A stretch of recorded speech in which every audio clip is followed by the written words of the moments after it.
ഷാർജയിൽ മരിച്ച വിപഞ്ചികയുടെ കേസിൽ നിന്നും ഒഴിവാക്കണമെന്നാവശ്യമായി പ്രതികൾ ഹൈക്കോടതിയെ സമീപിച്ചു. ഒന്നാം പ്രതി നിതീഷും കൂട്ടുപ്രതികളുമാണ് കോടതിയെ സമീപിച്ചത്.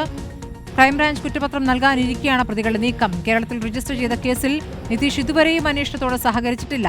മരിച്ച വിപഞ്ചികയുടെ ഭർത്താവാണ് നിതീഷ്. ദിലീപ് ദേവസ്വം വിവരങ്ങളുമായി. ദിലീപ്, ഇപ്പോൾ പ്രതികൾ ഹൈക്കോടതിയെ സമീപിച്ചിരിക്കുന്നു. കേസിൽ നിന്ന് ഒഴിവാക്കി തരണമെന്ന് അന്വേഷണമായി ഒരു തരത്തിലും സഹകരിക്കാതെ ഹൈക്കോടതിയെ സമീപിക്കുമ്പോൾ ഇവർ മുന്നോട്ട് വയ്ക്കുന്ന വാദം എന്താണ് ദിലീപ്? അസ്മതി, ജൂലൈ 8-ാം തീയതി ഷാർജയിലെ ഫ്ളാറ്റിലായിരുന്നു ഈ വിപഞ്ചികയും കുഞ്ഞിനെയും മരിച്ച നിലയിൽ കണ്ടെത്തുകയും ചെയ്തത്. ഇതിനെ തുടർന്നാണ് വിപഞ്ചികയുടെ അമ്മ കുണ്ടറ പോലീസിൽ പരാതി നൽകുകയും ചെയ്തു.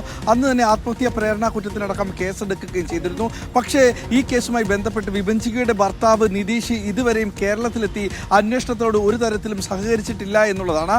അന്വേഷണ ഉദ്യോഗസ്ഥന് മുന്നിലെത്തി ചോദ്യം ചെയ്യലിന് വിധേയമാകുകയോ ഒന്നും തന്നെ ചെയ്തില്ല. ഇതിനിടയിലാണ് നിതീഷും നിതീഷിന്റെ പിതാവ് മോഹനും ഒപ്പം നിതീഷിന്റെ സഹോദരിയായ നീതുവും ചേർന്ന് ഹൈക്കോടതിയിൽ ഈ കേസ് തള്ളണമെന്ന് ആവശ്യപ്പെട്ടുകൊണ്ട് ഇപ്പോൾ ഹർജി സമർപ്പിച്ചിരിക്കുന്നത്.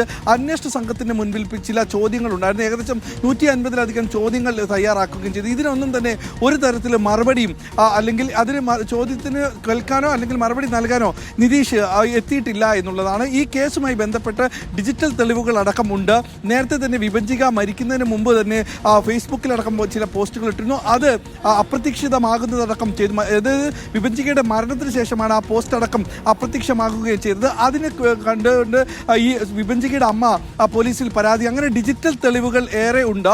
അത്തരം ഡിജിറ്റൽ തെളിവുകൾ പരിശോധിക്കുകയടക്കം ചെയ്യണം. ഒപ്പം ഈ കേസിൽ ഇദ്ദേഹത്തെ പ്രതി ചേർക്കണമെന്നടക്കം ആവശ്യപ്പെട്ടുകൊണ്ട് വിഭജികയുടെ കുടുംബവും ഇപ്പോൾ കോടതിയെ സമീപിച്ചിട്ടുണ്ട്. ഈ കേസിൽ എന്തായാലും ഇനിയിപ്പോൾ കോടതി വിധിയാണ് കാത്തിരിക്കേണ്ടത്.